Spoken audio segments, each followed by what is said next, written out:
आपका अपना favourite show आने वाली स्टोरी काफ़ी ज़्यादा इंटरेस्टिंग होगी, जहाँ पर ये रिश्ता क्या कहलाता है आज तक कोई समझ ही नहीं पाया। आने वाली स्टोरी में आप ये देखेंगे कि बड़े पापा को सच्चाई पता चल जाती है कि अभीर किसका बेटा है। अभी तक उन्हें यही लगता था कि अभीर तो अभिनव का बेटा है, लेकिन बायोलॉजिकल वो अभिमन्यु का बेटा है।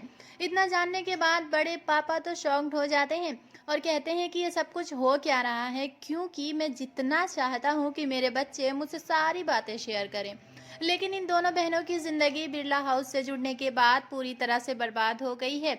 अभी तक तो यही चल रहा था कि अभीर मुसीबत में है, बस उसकी सर्जरी हो जाए, ठीक होने के बाद कसौली वापस जाना है। लेकिन अब ऐसा नहीं होगा। अब क्या हो सकता है? मंजरी ने जो किया है, वहीं दूसरी तरफ मंजरी थाली बजाते हुए पहुंच जाती हैं।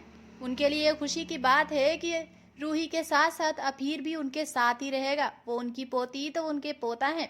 अब वापस लेने के लिए पहुंच जाती हैं गोयनका हाउस में, जहां पर बहुत हाई वोल्टेज का ड्रामा होगा। वहीं आने वाली स्टोरी में आप ये भी देखेंगे कि अभिमन्यु की फाइट अक्षरा से शुरू हो जाती है। अक्षरा कहती हैं बायोलॉजिकल फादर होने की वजह से तुम्हारा हक तो बनता है, लेकिन मैं ये कस्टडी तुम्हें नहीं दे सकती हूँ। मेरा बेटा है, सब कुछ मैंने किया है तो मेरे पास ही रहना चाहिए। ऐसा तो नहीं है कि मैंने तुमसे छुपा लिया था, मैं तो बताने भी गई थी, लेकिन तुम बच्चे के बारे में कुछ बात सुनना ही नहीं चाहते थे। बड़े पापा इनकी नोक झोंक और इतने ज़्यादा आर्गुमेंट्स देखने के बाद कहते हैं प्लीज़ सब शांत हो जाओ, मुझे बात करने दो, आखिर बात क्या है। अब बड़े पापा को सच्चाई पता चलती है तो बड़े पापा कहते हैं अक्षरा तूने जो किया वो सही तो नहीं था, तुझे उसी वक्त सब कुछ बताना चाहिए था और तू हमारे पास भी आ सकती थी, लेकिन तूने अभिनव से शादी की। अच्छी बात है, अच्छी जिंदगी चल रही है, सब कुछ ठीक है, लेकिन ये कब तक चलेगा ये बात भी तुझे पता थी। अब अभिमन्यु अपने बेटे को लेने के लिए तो जरूर परेशान होगा।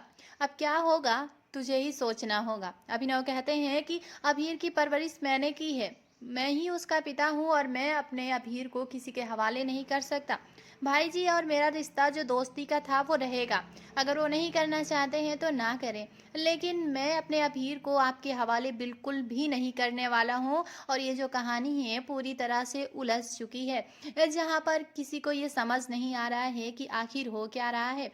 वहीं सुरेखा की बात करें तो वो तो हमेशा ताने ही देते हुए नजर आती हैं और कहती हैं कि पुराने रिश्ते कभी नहीं ख़त्म होते हैं। अभिमन्यु और अक्षरा की जो दोस्ती थी, प्यार था, फिर शादी हुई, कैसे क्या हुआ, इसमें आरोही की ज़िंदगी ख़राब हुई है। लेकिन अब चाहे